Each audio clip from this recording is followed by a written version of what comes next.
What's up, everybody? Michael Johnson here with the Business Choreography Podcast, and I'm excited you joined me today because we have a very special guest. Today, we are so privileged and lucky to have with us Preston Brown. Preston is a serial entrepreneur, business owner, and expert in disruptive innovation and profitably scaling companies.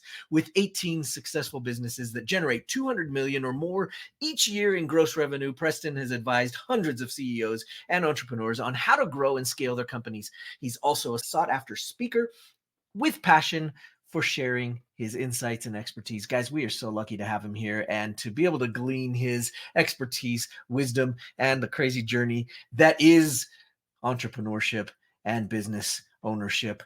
We're excited to have him. Let's cue the intro and we'll jump right in. Listen, there's a lot to learn when growing and scaling your business. That's why we created the Business Choreography Podcast, where we talk about choreographing your marketing, operations, and sales into dynamic systems that increase your revenue and your impact. We'll explore solid business principles and discuss all things that make businesses dance to success with clarity. We'll help you figure out where the holes are in your business and what you can do to fix them. Think of us as your official business choreographers, aka your insider growth strategists. Remember, your choreography matters. Welcome to the Business Choreography Podcast. Preston, thank you so much for joining us on the show today. It's great to have you. That would be Michael. I'm excited after that intro. I hope so. That's the goal. We want to get everybody excited and ready to go so that they can get as much as they can out of you. No, I'm just teasing. Let's choreograph some businesses. Absolutely. Let's do it. So we're going to start with your backstory. Of course, we love to be able to hear the winding, crazy journey that got you to this place where you're doing the cool things that you're doing. Of course, we'll jump into all of those things as we go, but let's start from the beginning, or at least as beginning as you'd like to start with. Sure, yeah. I'm an open book, like my entrepreneurship journey, and then people hear about it all the time at the ending, like, oh, he's doing hundreds of millions in revenue, yay. It's really easy to judge a story by the ending. I mean, right. You hear it from the beginning, it's a little bit of a different story. And before I even say that, like, let me say this, like, if you hear hundreds of millions of dollars in revenue is vanity, profits is sanity. So make sure you ask some good follow-up questions to vet that you might actually be talking to somebody that knows it. But my story, it starts when I was a kid. I grew up in the most amazing home, great mom, great dad, loving family. Love was the meaning of life. Just perfect, right? But we grew up poor. And one day my dad got fed up with the life we watched on TV, not the one we had in the little trailer park outside of El Paso in this little town called Canutillo. And if you haven't seen Canutillo, like, here's El Paso, and there's Canutillo, it's over there. And, I love the place, but it was, not exactly the fanciest place to grow up. And, my dad was a typical entrepreneur. He started out, he had an idea, a metallurgical engineer by trade, if not education, and he made stuff. Like, he made stuff for people. And the guy went in a little tin shed in the El Paso heat, like outside of our trailer, and he had a lathe and all this other equipment, and he would make things. Whether it was a guy that had a fancy car that didn't want to go buy a part from Porsche, he'd go make the part and, design it, all this. 8 a.m., 8 p.m., working tirelessly, slave to the business, and just a giver. Beautiful guy. And didn't understand some fundamentals, like a lot of us, especially when we start out. It's a science. There's no secret to it. There's a science. There's a whole lot of secrets. You got to kind of compile them all together, right? And he didn't understand billing, charging, collecting, and he had that giving heart, and people worked him like crazy. And of course, what happens in a poor family is mom loses her job somewhere 2 or 3 months in. And I remember the fight. I don't remember all the words that were said, but I remember the frying pan gets thrown across the room. And, that got our attention. That's a real good clencher. And you want to start some marketing. There's your clencher. Wakes everybody in the room up. And I remember saying, a real man can feed his family. Collect what you're owed or don't come home. And here's this guy, like, he's 6'4", broad shoulders. I should probably disclose he's my stepdad, not my dad. I didn't get those shoulders, right? Like, but this guy's my hero. Like, 6'4", broad shoulders, member of Mensa, beautiful guy, genius, hard worker, like literally the pick, right? Like the perfect dude. And here's my mom, this embodiment of love and joy and brilliant woman, psychology background. She'd always say, figure out the game, you'll learn how to win. Figure out the game, you'll learn how to win. She made me very scientific in nature, but he made me passionate because that's what he was. And I'm watching my hero just get like attacked by my mom, who's also somebody that I had this abundant love for. And I got to be the charity piece. I drove up to a house not far from where we live now. And I rode up with him in his old Ford truck. And meet this guy, all of about 5'9". My dad could kill him with a napkin if he wanted to. And I know exactly what's going to happen. My dad's going to demand what we're owed. We're going to get what we're owed. We're going to go home and everything's going to be fine. Except that's never how it ends, right? Like, he started there, but it went to this thing, this negotiation piece, this kind of hustle in the middle. And this far more savvy man got my dad negotiating with himself, shoulders that were strong and back, kind of eventually started going forward. Negotiating went to eventually asking, and next thing you know, I mean, I don't want to say begging. I don't think my dad ever begged, but you could see the desperation. And I'm a little kid. I'm 7, 8 years old, and I'm watching this guy. And while my dad's compromising, and I'm watching him compromise his dreams, compromise his future, I realize he wants to go home. He wants my mom. He wants us. And my mom was never a woman that wasn't serious. I accepts a lot of cash out of this guy's pocket. I learned a new emotion. I learned hatred. I mean, thank God I didn't. But if I had a gun, I could have killed that man with no remorse that day. No problem. And I remember just this like gut wrenching feeling, and I started thinking, and we drove down to the Albertsons, picked up a box of ramen noodles. That's probably the amount of money he got. It was thousands in the 80s back when that meant something. And he probably didn't get $150. And I was trying to talk to him the whole time. He wouldn't talk back. And that, watching my hero go from this like guy, you can see a little tear every now and then, and you can see him getting up. I shifted my beliefs. I went from love is the meaning of life to money is the meaning of life. I watched this guy use money to turn my dad into something that I could never be what he made my dad into. And I didn't care if I was loved. I didn't care if I was feared, but I was never going to be controlled by money. So money became my God and controlled me. I became very transactional. I worked nonstop.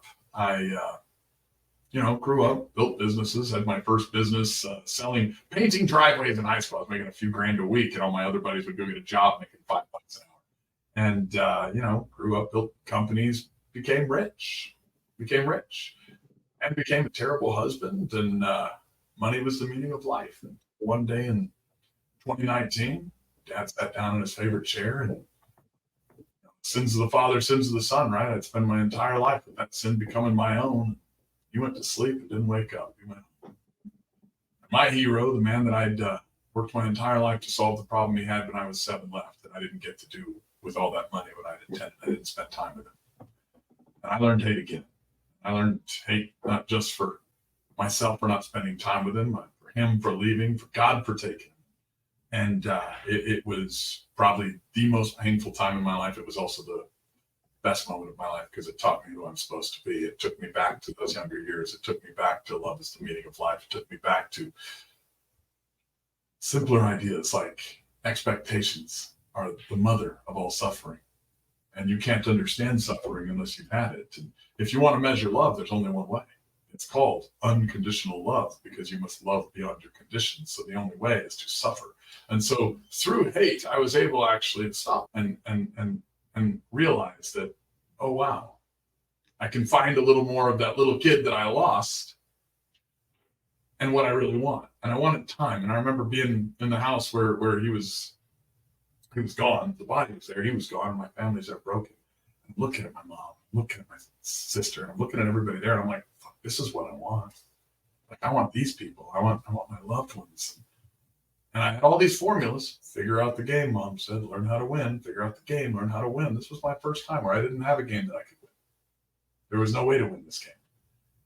And I started converting the formulas. Formulas went from how do you scale a business, how do you grow a business, to how do you automate. And you know what, Michael? Go figure. You learn how to automate something, it actually becomes an asset. When it becomes an asset, it actually has value. So I accidentally, because you want to make, God laugh, tell them your plans. You want to make them smile, laugh with them. You want to make them cry good tears of joy. Walk a mile in the shoes he puts you in, and you might find out who you are. And I learned that automation is what truly makes a company valuable. And I don't care where your company's at. If you know where it's truly at, if you know how to kind of choreograph the moves on where to go and how to get there, then you are not just the being that's driving it, but you're experiencing the becoming of what it can be and the energy of how you can bring it, if that makes makes sense. So that's how I became the entrepreneur. But really, I think entrepreneur is kind of a funny word. I really just became a problem solver. I'm just probably a glutton for pain. I love suffering. It's the only way you can measure love. So I have a few fundamental beliefs that I'll give you, and they're so easy. And if people adopt them, they'll get really, it's that simple. One, problems are gifts. You think God doesn't talk to you? Yeah, he does. He gives you problems. And if you study your Bible and study your life and study things you love, maybe you should study your problems, because when you understand something at a deeper level, you have far more power. Two, I think religion is a great way of trying to avoid hell. It's all fraught with rules. But I think spirituality is going there and coming back from there victorious. And three, I think ownership is not about possession. Ownership is about responsibility. Responsibility is about possession. And anything you're not responsible for will possess you. And that's why most people on this planet are possessed by thoughts that are not of their own. I love that. Talk to me a little bit more about, we're going to go back a little bit and dig into a few of the things that you mentioned. One of them that I love, and we teach the same thing. Automation makes a company truly valuable. When we go to invest in companies or acquire, the companies that have less automation are worth less in their valuation. And sometimes they're surprised and super taken aback. Well, what do you mean? What do you mean it's worth less? But look, it's earning this much. And I said, yeah, but if you're gone, it's gone too. And I'm not buying or acquiring a job. Right. Exactly. So talk to us a little bit about the automation side. I feel like it's a word that's thrown around a lot in today's internet climate, but I feel like there's a lot of people that really don't understand what that means, what that automation is, and what it means to have that in their business. Yeah. So let me go through what an automated business is. Okay. An automated business is something that doesn't need you. That's one. Now, to get to automation, you have to realize there's a journey. There is a point A to point B. There's a map. Okay. Like you have to choreograph the steps across the map. Right. But you might want to become a cartographer too, so you can figure out how to draw a map, right? And so I've found that I've identified 7 stages within the entrepreneurship journey. Okay. Like one, there's the entrepreneur stage. And if you want to imagine like a staircase with 7 steps, the entrepreneur has a mindset issue. Okay. These are the main problems the entrepreneur solves. And if you're walking up a staircase, to give you a simple analogy, you're not going to stand on one step. If everybody's trying to figure out like, oh, well, what's my identity? Well, your identity is not linear. It's a lot more dynamic. And your entrepreneurship journey is the same way. Like I have seen people in the largest companies go and stand on that entrepreneur step and have mindset issues because they had a divorce or there was a death in the family or something changed in their world that was such a shock to their framework on reality and their rules or religion that they had that they didn't know how to go to hell, conquer it, and come back. Does that make sense? Like the entrepreneur game is a spiritual game. It's a spiritual journey. So step 1 is entrepreneur. And if you're in the startup phase or that early business, like yes, solve the mindset issue. Step 2 is in startup. Startup, the next problems that we generally jump into is there's 3 Ps. There's a litmus test that I like to use for a business. Is it productive? Okay. Is it profitable? If you haven't started yet, you have a model for profitability. Does it cost $10 to make? You sell it for 15? Whatever. Like I don't care how simple the model, but there has to be a model. So productivity, profitability, and last, is it your purpose? And that's maybe one of the most important ones. And I'll explain it. Every guru I've ever talked to, and I've met most of them, will say, oh, you got to hustle your way to success. And you know, everybody, if they're watching, I hope they put their fingers in and out of their ears a few times. Great. Yay. Do that real quick. Now you don't have virgin ears and I can be authentic and real and you'll remember. Okay. If you have a business, you should love that. Passion is cause, purpose is cause, hustle is effect. Okay. So if you're hustling your way to success, you will become exhausted. Okay.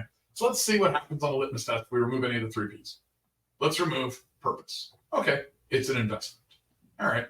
Let's remove profitability. Okay. It's a hobby. Let's remove productivity. Well, if it's profitable and it's your purpose, you're a con artist. Great job. You know, so like you have to figure out the 3 Ps. And I look at people when they're trying to sell me. I also look at like people when they're trying to start a business, I'll be like, oh, it doesn't really sound like one of the P's. Like we need to really adjust you. So startup is this race for cash. You generally have an idea. It's your purpose. You figure out a profitability and a productivity model, and then you take it to the market. Then you get feedback, and the race for cash comes. If you receive the feedback well, you don't get offended. You don't get insulted. You move to the next phase, operational entrepreneur. Operational entrepreneurs are ones that are like, wow, I created enough value to deserve some money in a regenerative growth model that like I'm able to do. Does that mean that it's something you can scale because you have a big team? No, it's still a spectator sport. Now your problem is we need to make this a team sport. We need to get out of managing by crisis. We need to not fall into the trap of, hey, you know what? I had so much success creating my own job, because that's where you are. You're in management by crisis. You're in what we call business slavery, that hey, I did so well creating my own job here. We all fall into the idea of, oh, there's this other opportunity here. And so, I had to go backwards to go forwards. Don't recommend it. A lot more painful going backwards. But operational entrepreneur, you're like, not a spectator sport. It's a team sport. So I need to start adding some team members.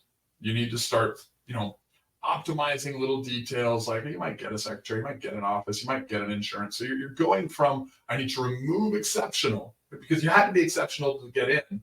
But no different than Pavlov's dogs. If you were rewarded for something, rewarded for something, rewarded for something, this is an interesting point. You will no longer be rewarded for being exceptional. Now you have to move to optimization. And so this is where it's starting to become that team sport. You're starting to grow. You graduate to what's called entrepreneur once you get what I call a DO. I love it because it spells do. And the DO is this middle management person, director of operations, that is your do. And I call him a DO because I don't like the word manager. I think manager is a really stupid word. I think if you are a manager and that's your title, the presupposition is you're better than everybody else there. And every manager is actually just a measurer. And so I want them to do measurements. Okay. And so at that point, you're an entrepreneur. Congratulations. You have an asset. It's automated, at least to a point. Now, here's the problem. Okay. We're only at step 4. And if you're an entrepreneur and you scaled this up and hopefully you did it very quickly, right? You now have a team, you now have an office, you have all these problems, you have all these expenses, which means all the same revenue you brought in from an operational entrepreneur to entrepreneur, especially if you did it quickly. Doing it slowly creates a horrible culture of laziness. Doing it quickly, it creates a huge pay cut. You used to make a lot of money. Now you have to pay all these people, this insurance, this office, all da. So you must master the art of scaling. So to learn scaling, it's so easy. Scaling is so easy. And it's 4 simple steps. Okay.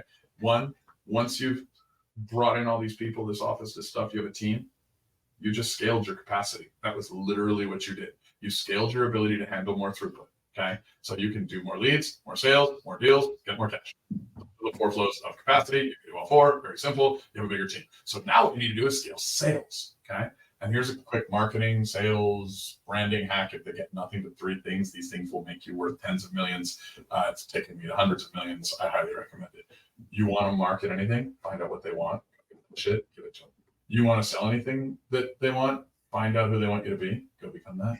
Give it to them. You want to brand something to them. What is the brand? People only buy 2 things. 1, their identity. I'm not going to sell a Harley Davidson to somebody that is pedaling up and down a mountain. Okay. But I'm going to sell a Harley Davidson to a Harley Davidson rider. Okay.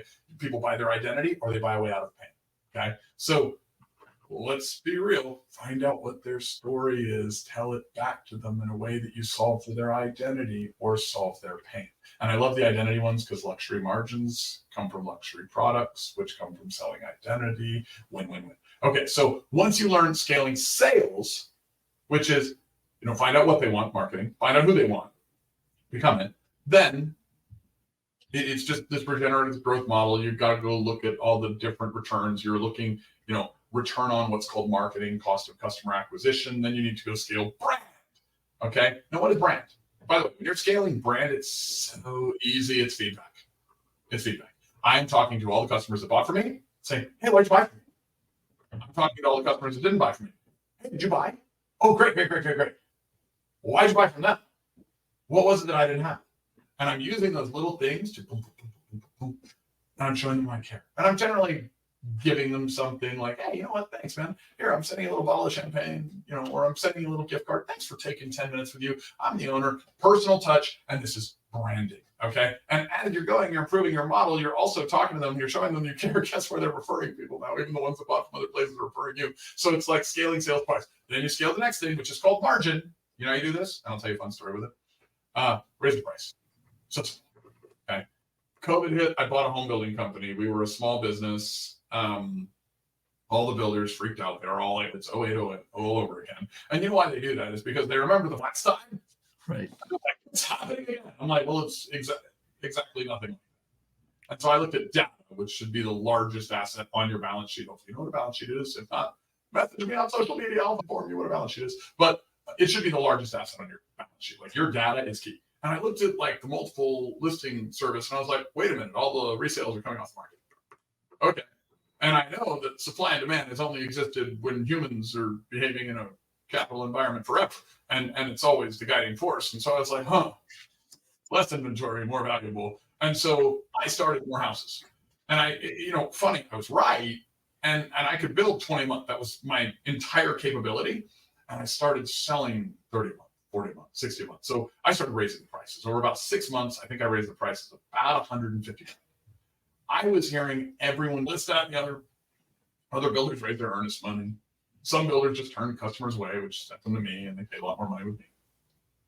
Then all of a sudden, like overnight, like lumber triples in price, every other material goes, your supply chain issues, like politicians start talking, and by the way, poly, multiple, tick, blood-sucking arachnids, so let's understand what they really are, okay? Like so but if you're hearing it from them, you're really late. You should have got it from your dad way before that, right? So like, and all of a sudden, all the guys were like corporate greed. Like now my margins were the same percentage that they were before. So I got this really nice margin boost for about 6 months. Then it went up. Then I became like the only builder for about 6 or 8 months. And I became the largest builder. And all of the guys now said, oh, he's a genius because I opened my eyes and looked at what the market looked like. If you're driving, you're going to look at what the road looks like. Look at the market. Anyway, so that's operational megapreneur. Once you learn the 4 parts of scaling, you go sales, brand, margin, raise the price, and then you go back to capacity. And this is where you're constantly measuring. Your DOs should help you eventually.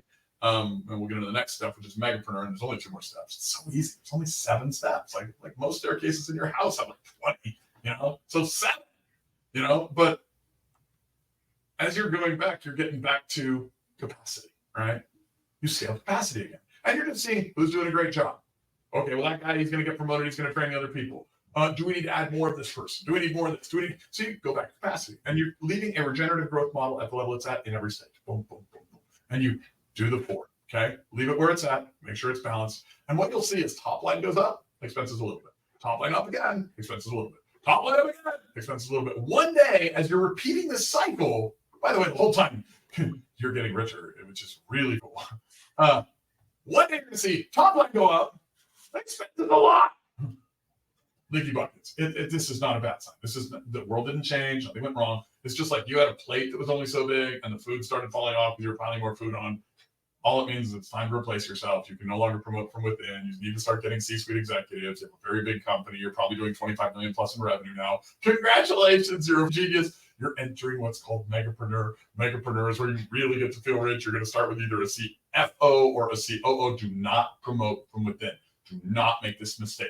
I know there's always that person that's like, well, I can train one. Cool. It'll take an extra 10 years. You're going to live to be 80 or 100. That's 10% or more gone. You're a moron. So find somebody in this horrible cutthroat corporate culture, bring them into your warm, loving small business culture because you're in this weird convergence. They're going to bring structure, rules, discipline, all that normally you would have had to have sold yourself. And they're going to get a better place to work and an amazing culture in this kind of company that's in limbo in this shift. And so you start adding your C-suites. Do not promote a CEO when you have 10 employees. CEO stands for Chief Executive Officer. I see this so many times. Like if you're one of the small businesses and you have a Chief Executive Officer and you have 10 employees, and my question is, are all 9 of the others executives? Wake up, don't do that. Like you are the CEO, okay? Eventually, like I'm doing hundreds of millions in revenue. I have a co-CEO. She's my COO. She's amazing. She owns 3,000 apartments with me. I stole her from another company. I actually bought another company together. I trained her, but I stole her. Like, so she's not even a real example of the other thing. And she's taken 5 years to develop. But long story short, I'm still the CEO. And that's okay because most of my businesses, you got to look at businesses like people. Like if I have a startup, it's like a newborn. I'm not going to schedule diapers. Okay? Your big businesses are like 35, 40-year-old businesses. You're only going to show up if they get sick, if they get married, if they're on holiday, whatever. So that's where you kind of want them. But your COO, FO, all your other operational C-suite executives are going to be what makes you a megapreneur. But now you have a new problem. You have one less problem. It's terrible. You have a new business partner. His initials are IRS. In every other stage, you've had these pesky little things called expenses. You used to hate them. Now you're wondering why he's taking 40%. Well, how come all my billionaire friends donate money to political campaigns?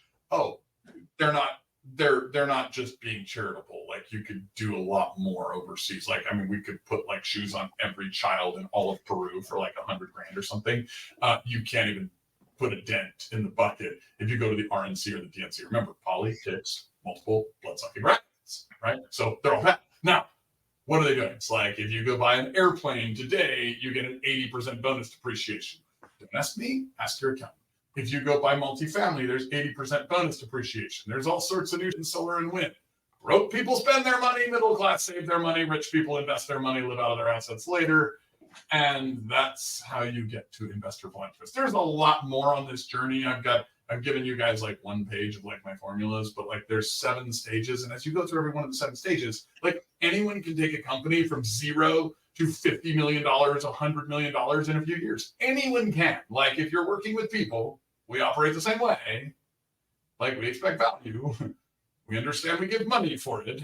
Like, you know, like anyone can do this. But if you're trying to go from point A to point B, a straight line's the best direction. Nobody does that, to be fair. But like, if you're doing the thing that they draw all over the map and all this, and you're going around it 14 times and eventually coming back, yeah, it could take you 60 years to build a company.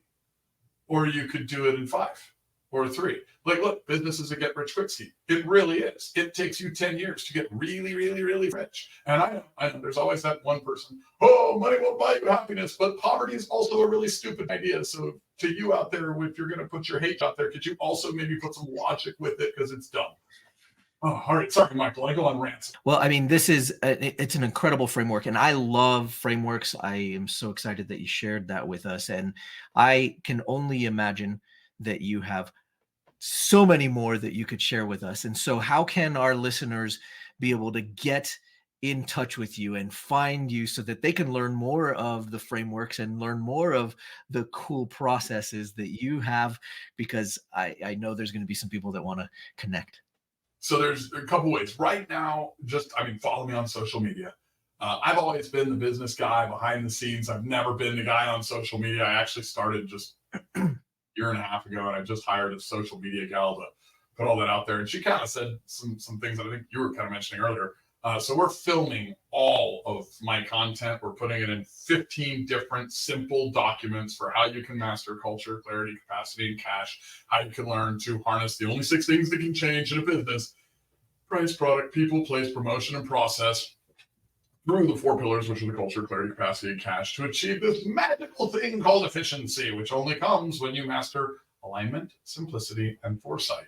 And so 2 very optimal energy things, which kind of sharpen each other, because you can't improve alignment without compromising simplicity, and you can't improve simplicity without compromising alignment. And then there's that exceptional one, foresight. It's sort of like 1 mouth, 2 ears, listen twice as much as you talk. But I'm going to do 2 things. One, I'm going to have that available. If you follow me on social media, you'll get the announcements. It's all coming out towards the end of the year. And it's so easy. I think we're going to basically give away a problem-solving formula and the 7 stages formula. And that's going to be free. So you'll get like what you got here plus a little more free. And then if you want certain things to solve problems, they'll be like $200 each. I think you can buy all of them for $1,000 or something like that. The other thing I'm going to do is, and this is something that we're starting next year. I literally have realigned my next year to do this, is we're going to start doing 3-day events. And these events are so easy. They're so fun. Guarantee you, if you don't walk out with millions of dollars in value in a 3-day event, where we're just going to data dump this into in a full immersion business time, so that you get all of it, take your money back. Like, at any point, walk up and say, you know what? I don't see it. It's not real. Take your money back. Every single person that comes to that event is going to walk out having all of the secrets of a centennial. I'd love to teach you how to become a billionaire. I can't do that yet. Give me a few years. But all my social media and my website are The Preston Brown. Follow me there and ask questions. Like, we respond. The Preston Brown. Happy to help with anything. money is so easy to make. Like, I mean, it's the simplest thing on this planet. Like, you know, even Jesus was rich, man. My buddy Jeremy Newsom opened this up to me the other day. Like, you know, all these places that tell you, oh, yeah, money's evil. Your churches and your governments, they seem to also want it all. Yet Jesus, the day he was born, received 3 magi that brought gold, frankincense, and myrrh, right? Isn't that weird? They brought gold, frankincense, and myrrh. You know what the standard gift of gold was back in those days? It was 50 pounds for a mediocre king. You know, those guys were compelled by angels. You think they brought the standard gift? No, in fact, biblically, they even showed up and they talked to that King Herod guy, right? And he got so triggered by what he saw and what they said that he decided to kill all the firstborn sons. What? Must have been a lot of money. Jesus was rich. Guys, it's not money that's evil. It's the love of money. You know, I think you have an ethical obligation to go get so rich that you can help everyone out there that you think needs help. Go do it. I love it. I love it. Well, that's awesome. Preston, I am so excited that you came and joined us today, and we appreciate you taking the time. We know you're busy rocking it, and we're excited to have you here sharing your wisdom and knowledge and journey with us. And thank you so much for joining us. Any last words of wisdom you can leave us with before we head out? Whew. Yeah, you know what? Just one little thing, one little tidbit, just because it's fun. You know what's better than a miracle? What? Not needing one. You know what's better than that? What? Getting one anyway. It's called a blessing. And the more successful you are, the more you go out and do that be fruitful and multiply thing, the more the ability you have to not only receive blessings, but create flow and be the blessing for people all around you. I love that. We appreciate you. Thank you so much for joining us. Guys, thank you for listening today. And of course, keep choreographing your business. We'll see you guys on the next episode. Thank you, Preston. And we'll see you guys next time. Thanks for joining us today. Want more business choreography? Check out our website at bizchoreo.com to find out more. And find out how the choreography for your marketing, operations, and sales can raise your revenue and create more impact. Remember, every business needs choreography.